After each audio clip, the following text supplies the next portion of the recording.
Some friends of our family who run a successful business operation needed someone for an office manager and a bookkeeping position. A woman that they'd been acquainted with for some time applied for the position, and she seemed a good fit because she had graduated at the top of her class with a bookkeeping degree. She was hired. She didn't stay long, however. Our friend said she was a good worker, and she did great within the narrow sphere of what she'd been schooled for, but seemed completely incompetent at other basic tasks. She couldn't seem to relate what she'd been taught in school outside of her narrow sphere, couldn't apply it to basic problem solving. Once she was asked to do a simple accounting task, and she replied, "Well, I wasn't trained for that. You'll need a CPA." Another businessman friend of mine told me, after graduating from college with a degree in business from a prestigious university, he found he didn't know the last thing about doing his own finances. He didn't even know how to balance his checkbook. He came from a well-to-do family, went to an excellent school, graduated well qualified in his field, but he didn't understand the basic principles of managing his own finances with a 4-year degree in business. He concluded his story saying that he went to school, he became schooled, but never received a good education. As it turns out, balancing a checkbook, comprehending newspaper articles, and calculating the cost of gas are just a few tasks that many college seniors cannot handle, according to the American Institutes of Research. Data revealed that over 75% of 2-year college students and 50% of 4-year college students are incapable of completing everyday tasks. More than 80% of employers said recent graduates were deficient in applied skills like communication, work ethic, and critical thinking, and 72% said they were deficient in basic writing skills. Well-schooled, but not educated. What's the difference? What constitutes a real education? It's important that we understand this. As we read in the book Mind, Character, and Personality, now, as never before, we need to understand the true science of education. If we fail to understand this, we shall never have a place in the kingdom of God. In this session, we're going to look at 21 principles of real education as opposed to schooling. Now, I'm not saying schools. It's important to remember real education can happen anywhere. So can schooling. It can happen anywhere. This is not schools versus education. This is schooling versus education. Number one, real education develops good thinking skills. Now, we've already discussed this in the session, A Thinking Generation, but it's of utmost importance that a real education helps train our children and our youth to be good thinkers. Unfortunately, schooling often does not do this. It teaches children to become reflectors of other men's thoughts. A real education will encourage exploration in addition to passive collection of facts. It's an interesting fact that the Education Press reported that in their ability to think, children schooled at home seem to be 5 or even 10 years ahead of their formerly trained peers. And as George Bernard Shaw once said, "Few people think more than 2 or 3 times a year. I have made an international reputation for myself by thinking once or twice a week." Our next point is similar, but a bit more specific. Real education teaches independent thinking, not conformity. Good thinking skills refer to one's ability to make good decisions, to reason from cause to effect, to apply their knowledge outside of a broad range of situations. Independent thinking is slightly more specific, though. Independent thinking is the ability to formulate one's thoughts independent of others' input. Not that other input isn't beneficial, but independent thinking is not reliant on outside input. The ability to think independently enables one to stand for the right, despite the opinions of everyone around you. Independent thinking is the opposite of conformity, and independent thinking is crucial for spiritual strength. We read in Romans 12:2, "Be ye not conformed to this world, but be ye transformed by the renewing of your mind, that ye may prove what is that good and acceptable and perfect will of God." The last days will require independent thinkers. We must know what we believe and be able to stand for it, no matter what everyone else does. We're coming upon a time in which an inability to think independently will lead to a conformity to worldly norms, which will be deadly to our salvation. Whatever an education is, it should make you a unique individual, not a conformist. As we read earlier, the education that consists in the training of the memory, tending to discourage independent thought, has a moral bearing which is too little appreciated. As the student sacrifices the power to reason and judge for himself, he becomes incapable of discriminating between truth and error and falls an easy prey to deception. He is easily led to follow tradition and custom. Unfortunately, schooling, through standardized tests, through grades, peer influence, among many other things, generally cultures an atmosphere of conformity.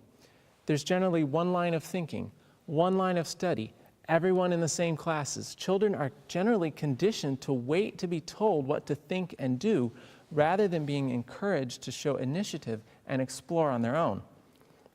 A real education will encourage independent thinking, not discourage it. It will encourage students to ask questions, to seek for answers to life's perplexities, not to allow others to figure things out for them. It will encourage exploration, not passive collection of data. Students will be masters of themselves, masters of their circumstances, and not content to float along wherever the current takes them. Principle number 3, real education values the unique capabilities and strengths of each individual. I have to credit Sir Ken Robinson, the world-renowned educational advisor, for this following analogy. How many of you have more than one child? Okay.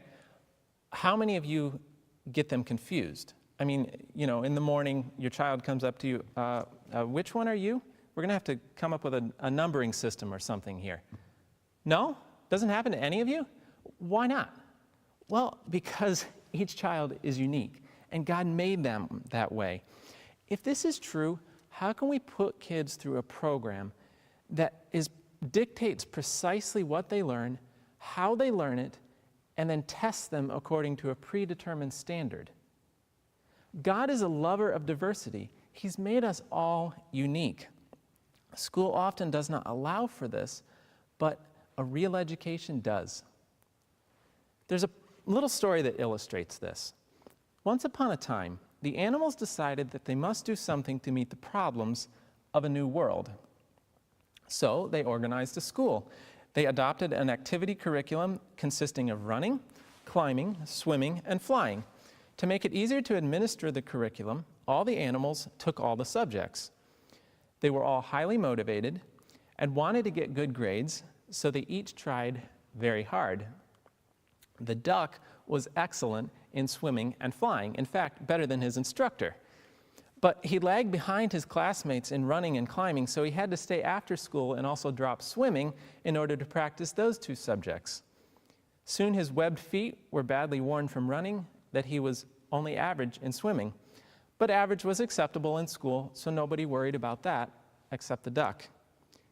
At the start of the year, the squirrel was first in his class in climbing and running and was second only to the duck in flying. But he developed serious frustration issues in the flying class because his teacher made him start from the ground up instead of from the treetop down. He developed Charlie horses from overexertion and caught pneumonia in swimming class.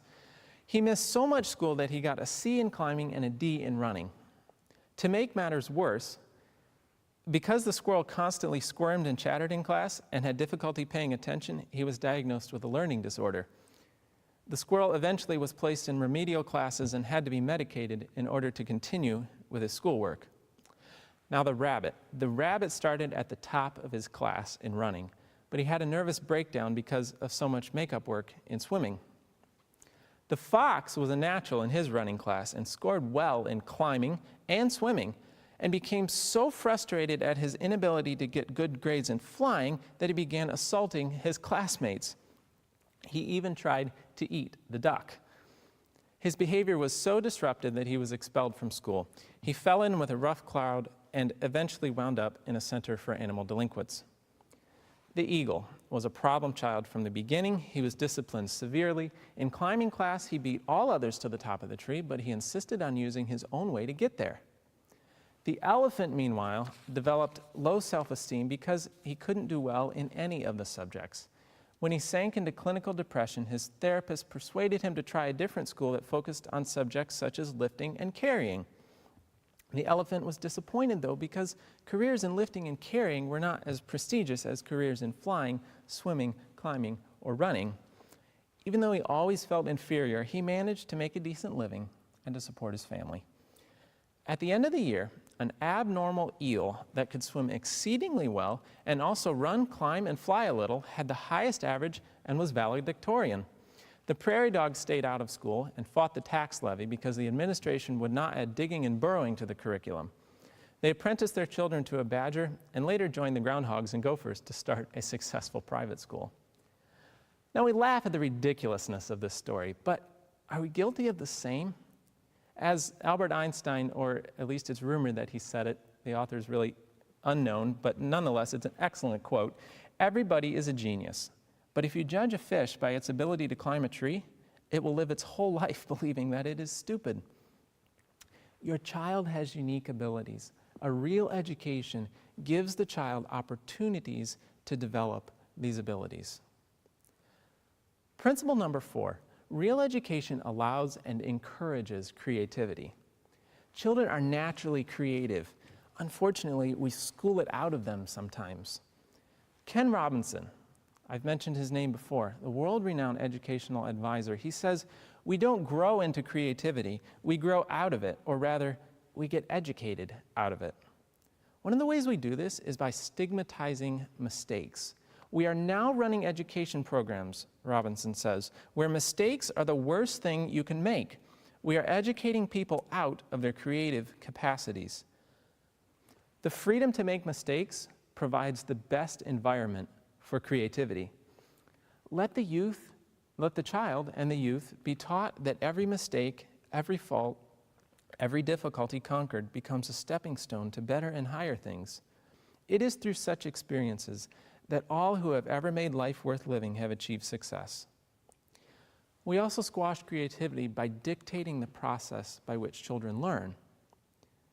We squash it by giving problems with step-by-step solutions, not encouraging creative discovery. Real life demands creativity. Can you imagine your first day on the job and your employer comes to you and says, I don't want any creativity going on here. No better ideas, no innovation, no creativity whatsoever. Of course not. Real life requires creativity. It's necessary to conquer the problems in life. Schooling, according to Ludwig von Mises, rears disciples, imitators, and routinists, not pioneers of new ideas and creative geniuses. Interestingly enough, there's been a study done on creative genius. It involved 8 tests on divergent thinking. It found that 98% of children aged 3 to 5 scored within the creative genius category. 98% of them. 5 years later, after they'd been in school for a while, it had dropped to 32%. Again, 5 years later they were tested. They'd been in school for about 10 years now. It had dropped to 10% being creative genius. In tests of over 200,000 adults over 25, only 2% scored enough to be classified as creative geniuses. Think about that. That went from 2% not being creative genius to only 2% being creative genius. Once, a little boy went to school. He was quite a little boy, and it was quite a big school. One morning, when the little boy had been in school a while, the teacher said, "Today we are going to make a picture." Good, thought the little boy. He liked to make all kinds, lions and tigers, chickens and cows, trains and boats, and he took out of his box of crayons and began to draw. But the teacher said, "Wait, it's not time to begin." And she waited until everyone looked ready. "Now," said the teacher, "we're going to make flowers." Good, thought the little boy. He liked to make beautiful ones with pink and orange and blue crayons. But the teacher said, "Wait, and I'll show you how." It was red with a green stem. "There," said the teacher, "now you may begin." The little boy looked at his teacher's flower, and then he looked at his own. He liked his own flower better than the teacher's, but he didn't say this. He just turned his paper over and made a flower like the teacher's. It was red with a green stem. On another day, when the little boy had gone to school for a while, the teacher said, "Today we are going to make something out of clay." Good, thought the little boy. He loved to play with clay. He could make all kinds of things with clay, from snakes and snowmen, elephants and mice, cars and trucks, and he began to pinch and pull and shape his ball of clay. But the teacher said, "Wait, it's not time to begin." And so she waited until everybody was ready. "Now," said the teacher, "we are going to make a dish." "Good," said the little boy. He liked to make dishes, and he began to make some of all different shapes and sizes. But the teacher said, "Wait, and I will show you how." And she showed everyone how to make one deep dish. "There," said the teacher, "now you may begin." The little boy looked at the teacher's dish, then he looked at his own. He liked his better than the teacher's, but he didn't say this. He just rolled his clay into a big ball again and made a dish like the teacher's dish. It was a deep dish. And pretty soon, the little boy learned to wait and to watch and to make things just like the teacher. And pretty soon, he didn't make things of his own anymore. Then it happened that the little boy and his family moved to another house in another city, where the little boy went to another school.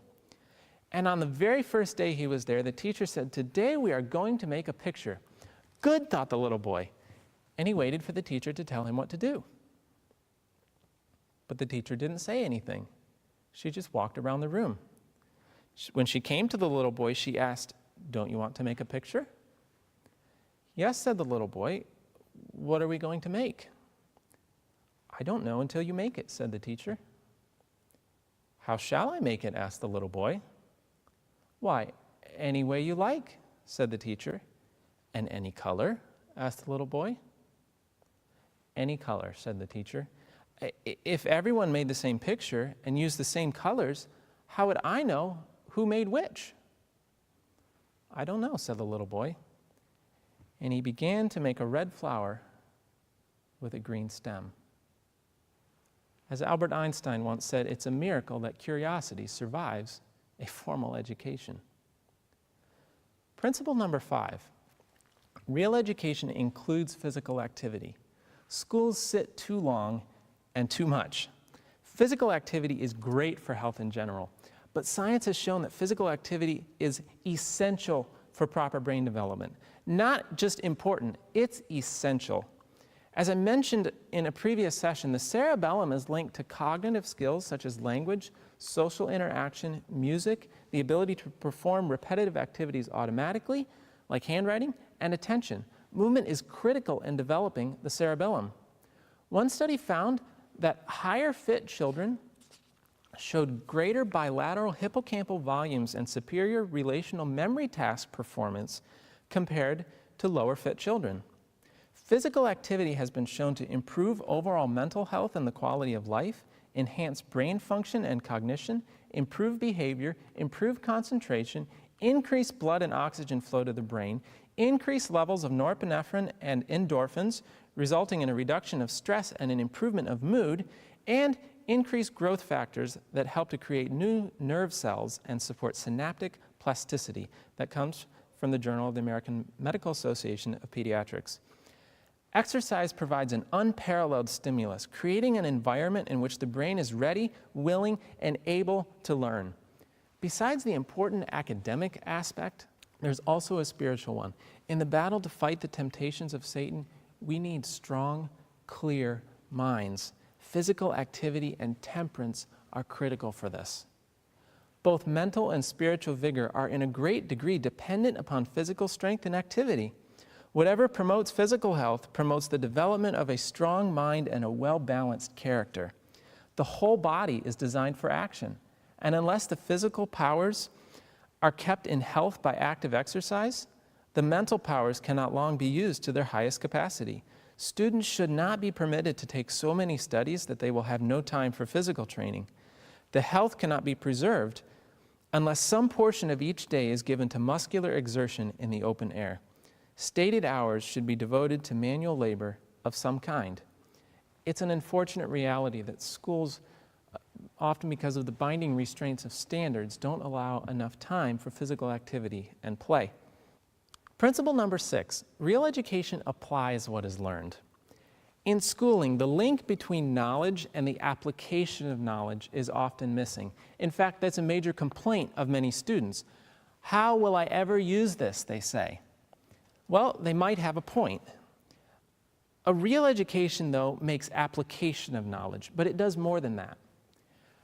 Real education, instead of starting with knowledge and finding an application for it later, real education starts with an application and finds the knowledge for the application. Does that make sense? In other words, it has a reason for learning something before it is learned. Real education is the acquisition of knowledge for a purpose. Schooling often gives our children information, economics, sociology, natural science, math, history, science, you name it, but it fails to give a reason to use the information and a real-life application for the knowledge. Jesus was the greatest teacher that ever lived, and Christ imparted only that knowledge which could be utilized. This has a spiritual application too. Learning without a purpose can soon lead to an apathy for learning in general, including Bible study. A link between the lack of spiritual interest in our young people? Definitely. It is not well to crowd the mind with studies that require intense application, but that are not brought into use in practical life. Such education will be a loss to the student. It is not enough even to have knowledge. We must have the ability to use the knowledge aright. It is the use they make of knowledge that determines the value of their education. Principle number 7, real education prepares the student for real life. A real education will train one for life's necessities, real life necessities, like how to do one's taxes, how to run a household, how to succeed in business, how to communicate well, how to run a family. I'm not saying that other academic subjects aren't important. They definitely are. But real education needs to prepare one for real life. There is so much more than just academic subjects. Whatever is necessary for life needs to be learned. What do students carry with them when they leave school? Where are they going? What are they to do? Have they the knowledge that will enable them to teach others? Have they been educated to be true fathers and mothers? Can they stand at the head of a family as wise instructors? The only education worthy of the name is that which leads young men and women to be Christ-like, which fits them to bear life's responsibilities, fits them to stand at the head of families. Principle number 8, real education encourages students to pursue their unique interests. Working with a farmer, getting an apprenticeship with a fine carpenter, studying with an artist, shadowing a doctor, should a child have an interest in any of these things, is just as much education as studying the math book. Math is important, yes, but all these other things are education just as much. When Ben Franklin wanted to be a printer, he got an apprenticeship at age 12. When Abraham Lincoln wanted to be a lawyer, he got some law books and started studying. This is a significant part of real education, allowing students to pursue an interest or a life's calling. Our lives take many different paths, and students should be learning whatever they need to succeed in what they're interested in. As mentioned earlier, real education makes application of what is learned, and what a better way to do this than to study something of interest and apply it in life. As John Taylor Gatto says, it is absurd and anti-life to be part of a system that compels you to listen to a stranger reading poetry when you want to learn to construct buildings, or to sit with a stranger discussing the construction of buildings when you want to read poetry. Principle number 9. Real education happens all the time through everyday life. In real education, there is no such thing as extracurricular. All of life, every minute of every day counts as learning time, and there is no separate time set aside for education. Schooling tends to have fixed learning times. It's time to learn this, and now it's not time to learn this. Education should happen all the time by default. We shouldn't have specific study times as if the rest of the time wasn't time to be learning.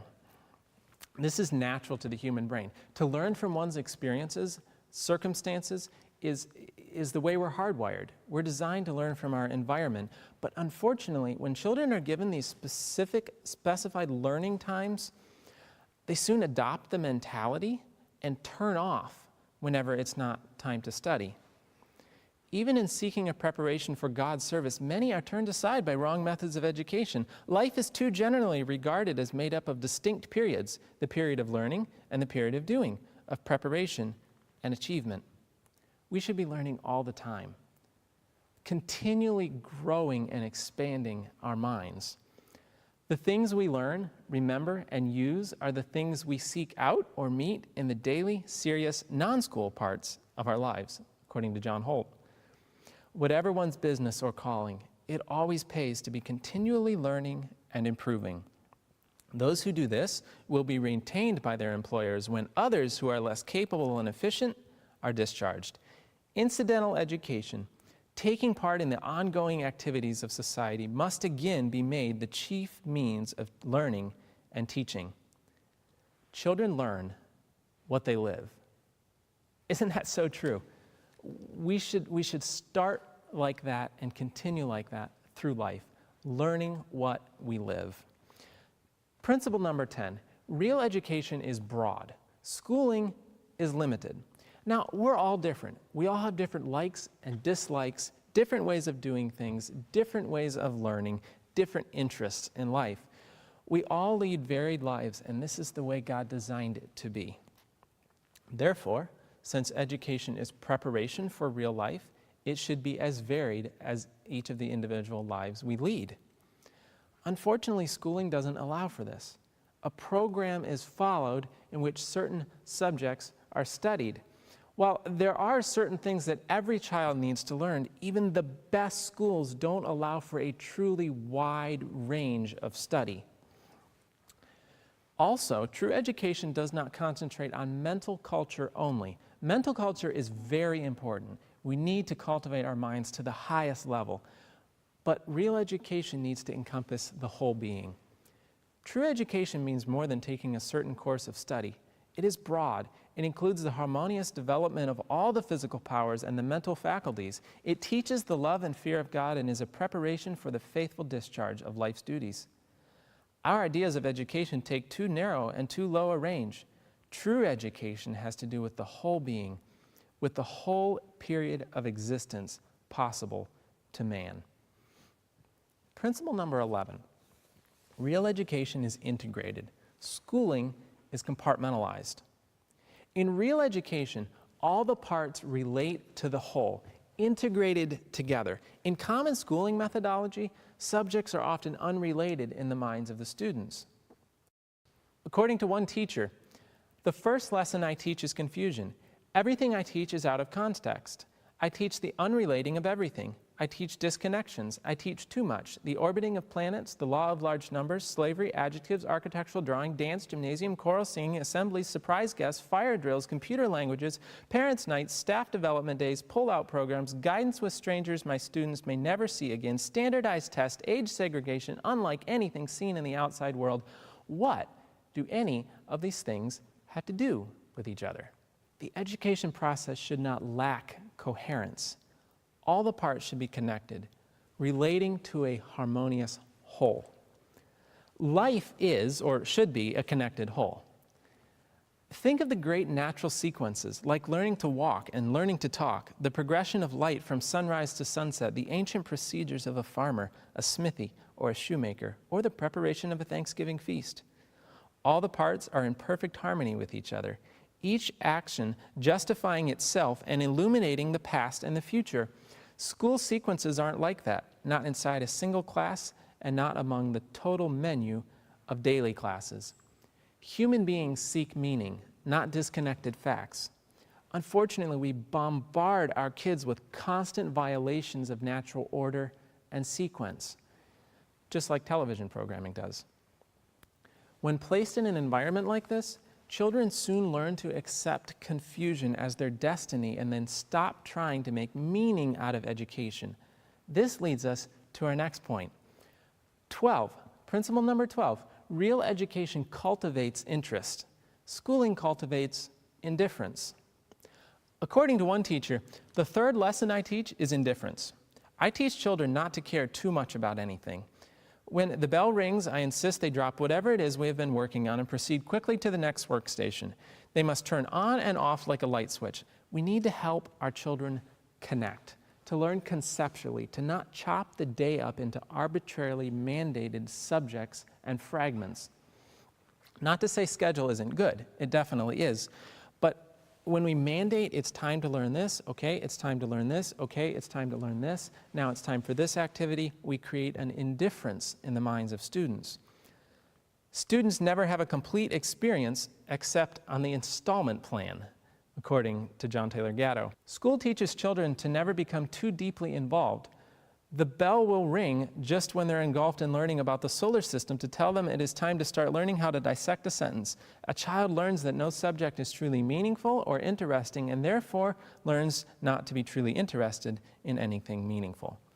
Because real education applies what is learned, prepares the child for real life, pursues the child's unique interests, happens through everyday activities, it will cultivate interest, intense interest, rather than indifference. Principle number 13, real education is learning by doing. One of the great things about real education is the amount of time spent learning by doing. This really helps students learn better and cement the learning in their minds. Unfortunately, schooling tends to spend too much time in the abstract, studying about doing something rather than actually doing it. As Ralph Waldo Emerson said, skill to do comes of doing. This is so true. We learn best by doing. What we call education and culture, according to George Bernard Shaw, is for the most part nothing but the substitution of reading for experience, of literature for life, of the obsolete fictitious for the contemporary real. Principle number 14, an education does not come only from books. In contrast to the nearly all books environment of schooling, a real education can be obtained from many, many sources. Furthermore, too much book learning can actually be detrimental, having the opposite effect as desired. An education derived chiefly from books leads to superficial thinking. Practical work encourages close observation and independent thought. Not that books are bad, I'm not saying that. Books are excellent. I love books. I collect more books than I'll ever read. But they shouldn't be the only means of gaining an education. So where does education come from if not only from books? What other sources are there? How about Jesus? Where did he get his education? Jesus' education was gained directly from heaven-appointed sources. Now, don't we want those heavenly appointed sources? Here they are, from useful work, from the study of the scriptures and of nature, and from the experiences of life, God's lesson books, full of instruction to all who bring to them the willing hand, the seeing eye, and the understanding heart. What were those heaven-appointed things? 4 things: useful life, the study of the scriptures, the study of nature, and the experiences of life. Principle number 15, real education encourages cooperation, not competition.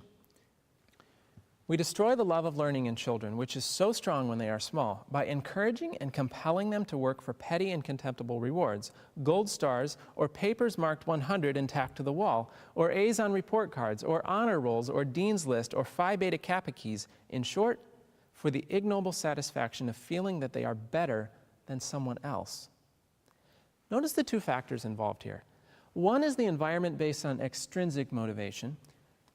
Real education and real learning should be based on intrinsic motivation. A child motivated solely Extrinsically, we'll soon lose motivation for learning at all. We'll talk about that more in the next session, titled The Unspoiled Child. The second factor is competition. A school environment based on grades and rewards and other extrinsic means is competitive by nature. It's its very nature. A competitive environment is unhealthy for learning, unhealthy for emotional well-being, and for spirituality. The primary, almost exclusive mode of relationship fostered by schools among children in the same class is competition, according to Dan Greenberg. Cutthroat competition. The pecking order is the all in all. Who is better than whom? Who's smarter, faster, taller, handsomer, and of course, who is worse, stupider, slower, shorter, uglier.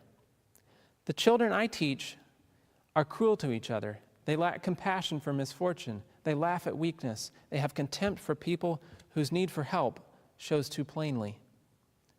Unfortunately, I've seen this myself in my studies. Among the best students, in the best schools, the sweetest students that you would never think would be like this. It is the nature of the environment. In God's plan, though, there is no place for selfish rivalry. Those who measure themselves by themselves and compare themselves among themselves are not wise. But how widely different is much of the education now given. From the earliest years, it is an appeal to emulation and rivalry. It fosters selfishness, the root of all evil. Principle number 16, real education is age integrated, not age segregated. Again, education will involve students with all ages for the benefit of all. An age-mixed environment, number one, according to Dr. Peter Gray, allows children, younger children, to engage collaboratively in activities that they could not do with just age mates. 2, it promotes non-competitive, creative forms of play that are ideal for acquiring new skills. 3, allows those who are ahead of or behind their age mates in certain realms to find others who are at their level. 4, it permits younger children to be inspired by the activities of older ones and vice versa. 5, it allows younger children to receive help and advice without giving up their own autonomy. 6, it allows older children to learn through teaching. 7, it allows older children to practice caring for younger ones and to develop a sense of responsibility, maturity, empathy, and compassion. And number 8, it teaches children to relate to those of different age groups in a meaningful way, an essential ingredient for real life. When we segregate children by age, in schools and other settings, we deprive them of all of this. We rob them of the opportunity to use fully their natural and joyful ways of learning from one another. Principle number 17, school takes children away from community and family involvement. Although schools sometimes add some community service, this is not the same as genuine involvement in the family or the community. Placing a child in a full-time school environment doesn't allow enough of this necessary time. Our modern school system weighs down children with homework and endless projects, making it impossible for them to find time to learn from parents and community members outside of school. This denies children what they need to become whole people that can function as productive members of their own community and of society as a whole. Children learn cooperation and consideration by being part of the family and the community. When a child is taken out of this natural setting and placed in a school environment for several hours in a day, they're deprived of this necessary time. Community service, according to one researcher, provides the critical missing link for many students. Principle number 18, real education trains good social skills. Research shows that your child's ultimate success in life will depend more on personal characteristics like motivation, creativity, and the ability to communicate effectively with other people than on academics. True socialization is being able to communicate with persons of any age and ability. Conventional schooling hinders this by grouping children only with those of their own age and ability. Real education will provide an environment in which children relate regularly with adults and follow the examples of older, wiser adults rather than just their peers. Interestingly enough, in socialization assessments, homeschooled children scored in the 84th percentile, while the matched sample of public school children only scored in the 27th percentile. In the public school system, children are socialized horizontally and temporally into conformity with their immediate peers. A real education doesn't do this. Number 19, real education sets spiritual training and character development as its ultimate goal. Christian parents, what is the ultimate goal in the raising of your children? Is it worldly greatness or heavenly greatness? Is it attainments of earthly goals or attainments of the heavenly goal? True education places its aims far above earthly attainments. The great object to be secured should be the proper development of character, that the individual may be fitted rightly to discharge the duties of the present life and to enter at last upon the future immortal life. Any effort that exalts intellectual culture above moral training is misdirected. The first great lesson in all education is to know and understand the will of God. We should bring into every day of life the effort to gain this knowledge. Principle number 20, real education works with the natural schedule of development. True education is not the forcing of instruction on an unready and unreceptive mind. The mental powers must be awakened, the interest aroused. We saw earlier the damaging effects of pushing academics too early on the unready mind. It bears repeating that a real education will work with the natural schedule of development. Number 21, real education never stops. Schooling does. This is the amazing part of real education. It never stops. We can always be learning, and we should seek to instill this trait in our children. The purpose of learning is growth, and our minds, unlike our bodies, can continue growing as long as we live. Do we think about that? Our bodies stop growing, but our minds can keep going for eternity. In the school of Christ, students are never graduated. The education begun here will not be completed in this life. It will be going forward through all eternity, ever progressing, never completed. Isn't that amazing? Our education will continue in heaven. As Albert Einstein once said, education is what remains after one has forgotten what one has learned in school. Have you seen the difference between schooling and real education? Once again, this isn't schools, this is schooling versus real education, which can happen anywhere. So education is not the sum total of what happens in the classroom. A real education is so much more. Schooling is not necessary to life. On the other hand, education is critical to success in life. For thousands of years, men, great men, highly intellectual men, very successful men and women have been tremendously successful without the benefit of classroom instruction taking up the majority of their childhood. Take Ben Franklin, for example. One of our country's greatest statesmen, a great author, a scientist, a veritable genius by any standard. He went to school at age 8 for 2 years, and that was all the schooling he ever had. The rest of the time, he was either home educated or self-educated. He taught himself writing, poetry, math, navigation, geometry, rhetoric, persuasive argument, and many other things. Not schooled, but highly educated. George Washington, our first president, fatherless at an early age. He had a bit of tutoring, but nothing that we would consider a formal education by today's standards. He taught himself surveying, which included trigonometry, and by age 17, he was the official surveyor for Culpeper County, Virginia, making the equivalent of $100,000 a year in today's money. At age 21, he inherited the family plantation, which was a position of immense responsibility. At age 25, he was the commander-in-chief of all the Virginia Armed Forces, and at 28, he was one of Virginia's wealthiest men. He went on to brilliantly lead America's war for independence and was unanimously elected as the nation's first president. He was a great man, not schooled, but highly educated. Abraham Lincoln, a few months of schooling, but far from uneducated.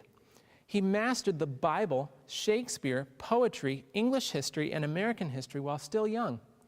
He couldn't afford law school, but that was no problem for him. He taught himself, bought some books, taught himself, and soon became a very successful lawyer. He rose through the ranks of legislature and became congressman and eventually the 16th president of the United States. Known for his honesty, he was a talented politician, a remarkable leader, a spellbinding orator, and is considered by many to be one of the greatest U.S. presidents. Not schooled, but highly educated. America's first admiral, David Farragut, he didn't have any schooling at all. He was a midshipman in the Navy at age 9. At age 12, he took command of a captured British warship off the coast of Peru and sailed it to Boston as the commander at age 12. He sure learned as he went. He became a great admiral in the U.S. Navy, not schooled, but highly educated. The famous inventor, Thomas Edison, he went to school for 3 months where he was said to be learning disabled. No problem for his mother, who homeschooled him, which allowed him to experiment and explore his interest in science, just like a real education does. He became one of the world's most prolific inventors, holding 1,093 U.S. patents. He created many things we use today, like the light bulb. Not schooled, but highly educated. The two heads of the Human Genome Project, Craig Venter and Francis Collins, a great scientific achievement in history. Craig Venter dropped out of high school, and Francis Collins was homeschooled. Not schooled, but highly educated. Warren Buffett started business at age 6 and had quite a bit of money by college age. He applied to Wharton Business School and was turned down. It hasn't hurt him much. David Sarnoff, the head of RCA, spent his early years in Russia with no formal schooling. At age 9, the family moved to New York, and his father soon died, leaving David to be the principal breadwinner for the family. In 5 months, he taught himself English with no classes, well enough to read the newspapers, and sold them at half a cent per paper. At 14, David had his own newsstand. One day he saw an ad in the paper for an office boy at Marconi Wireless. He went straight to the company, went straight to the president's office, and asked for the job. There were 500 other boys in line to be interviewed, and David got the job on the spot. After a year as an office boy, David taught himself telegraphy, and when Radio Corporation of America bought Marconi Wireless, at age 39, he became president of RCA, Radio Corporation of America. Not schooled, but highly educated. Andrew Carnegie had no formal schooling at all, having been forced by his family's poverty to get a job at an early age. He went from a youngster making $1.20 per week to become one of the richest men of all time. Not schooled, yet highly educated. The list is endless. There are thousands of people for thousands of years that have been self-educated, that understood real education, the principles of real education, and applied it to their lives. I have here a quick list. I'm not going to read every name, but it's a by no means comprehensive list of people who did not have the benefit of formal schooling for their full childhood. Some of them had some of them were completely homeschooled, some of them dropped out of school. But the list is interesting nonetheless. 14 U.S. presidents were homeschooled. John Adams, John Quincy Adams, Grover Cleveland, James Garfield, William Henry Harrison, Andrew Jackson, Thomas Jefferson, Abraham Lincoln, James Madison, Franklin Delano Roosevelt, Theodore Roosevelt, John Tyler, George Washington, and Woodrow Wilson. Statesmen like Winston Churchill, Henry Clay, Patrick Henry, Daniel Webster, U.S. Supreme Court judges like John Jay and John Marshall and John Rutledge, writers like Mark Twain, Charles Dickens, Robert Frost, C.S. Lewis, George Bernard Shaw, and Walt Whitman. George Washington Carver, a scientist, physicist, and Nobel Prize winner Pierre Curie.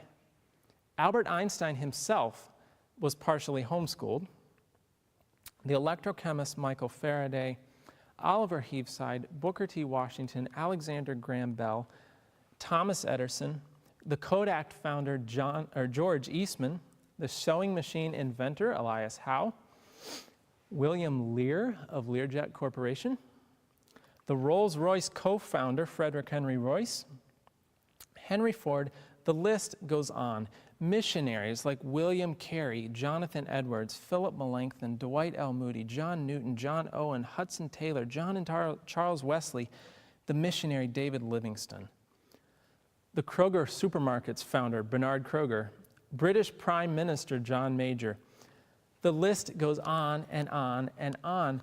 For thousands of years, people have gotten a real education aside from the schoolroom. But what did these people's education have in common? What principles can we take out of their lives to apply to a real education? First, these people, these men and women, got whatever part of their education they needed as they needed it. Schooling usually dictates what is taught and when. Real education doesn't wait for arbitrary learning schedules. When Washington needed to learn to survey, he studied it. He studied trigonometry, map making, whatever else you learn when you learn to survey. I wouldn't know. He didn't wait to schedule that class into his school schedule. He learned whatever he needed and when he needed it. When Lincoln wanted to be a lawyer, he got those books and started studying. Second, these people recognized that obtaining a real education required one to be resourceful. David Sarnoff didn't wait until someone offered to teach him English, or it probably would have never happened. Neither did he wait to be offered that job at Marconi Wireless. He went and asked for it himself. Sadly, this trait is not required or even encouraged in formal schooling. Spoon-fed, unchallenged children won't develop true resourcefulness. Third, they knew that education comes in many different forms and they got it right from the source. If it was books, no problem. They got it from there. If it was by doing, that worked too. They needed an apprenticeship, they got one. Trial and error, that's an excellent teacher. Nobody had ever learned or discovered it before, that didn't even matter either. They just figured it out and turned over a great discovery to the world. Ben Franklin learned however he needed to, even if it was flying a kite in a thunderstorm. Fourth, most of these people possessed a high degree of literacy. It's rather ironic that most of these unschooled people possessed a high degree of literacy. To be able to study and to educate oneself actually requires this, though. Back in the day, reading wasn't something that educators and parents stressed over like it is now. Kids or young people learned how to read when they were ready to, and the results were much better. It's estimated that at the time of the American Revolution, among non-slaves on the eastern seaboard, literacy was nearly 100%. And according to one estimate, when Thomas Paine's Common Sense was published, his book Common Sense, it sold 600,000 copies to a population of 3 million, nearly half of whom were indentured servants. That would be unheard of in today's world. Delayed formal education, as discussed in the previous session, produces a higher degree of literacy than conventional methods. And when reading is forced on a child before they are ready, it will create reading apathy, which can lead to poor literacy. Fifth, originality. Their lack of schooling actually encouraged them to think for themselves.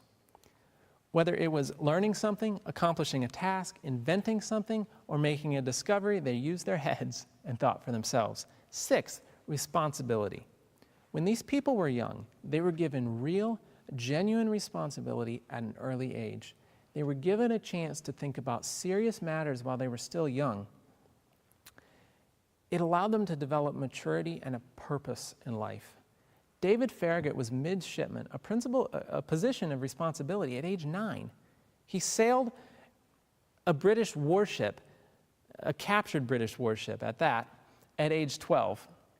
Warren Buffett started business at age 6. Washington was county surveyor and landowner at age 17, which is the same age that Benjamin Franklin started out on his own. Countless men were wealthy and successful by their early 20s because they'd had the chance early in life to develop habits of industry, work, and responsibility. Children and young people need this, and we're going to talk about that more in the next session. Lastly, most importantly, these men and women, every one of them, got an education that did not squash the pre-existing brilliance that every child is born with. They got an education that didn't squash their creativity. They got an education that allowed their minds to develop rather than being pushed through a mold. Children are born brilliant. Your child is brilliant. From birth, they possess an insatiable desire to explore and to learn, to figure out the world around them. The problem occurs when we put children through a system, at school, at home, anywhere else, it doesn't matter, but a system that prevents the hidden genius from blossoming. Your job as a parent is to give your child an education that will help develop and not hinder this desire for learning. It doesn't take brilliance on your part. You don't have to have advanced degrees in education or in child development. What does it take? It takes cooperation with God, the original creator and designer of your child. It takes a bit of courage to step out and stick to your convictions, and it definitely takes faith in God's design. As I said, education is not the sum total of everything that happens in the classroom. A real education is so much more. I'm not here saying schools are bad, you have to homeschool your child. That's not what I'm saying. What I am saying is to consider these principles of real education and make sure that your child becomes truly educated. I'm presenting you with the information, asking you to make a choice. I'm asking you to look around, to consider your options. If you find a school that meets these real education criteria, good, excellent. If not, do whatever it takes to give your child a real education. You've seen how important it is. Do anything you have to. Make it a priority. If you can't find schools that are offering a real education, then perhaps homeschooling is your only option, but be careful not to just simply school your child at home. Schooling can happen at home just as much as in the school, just as real education could happen in the school, and it can happen in the home. Implement these principles in your home education environment. In reality, these principles, while containing some high ideals, some high standards, are simplistic in their very nature. They're not difficult to implement, especially given the right environment. How is that done? That will be the subject of our next sessions.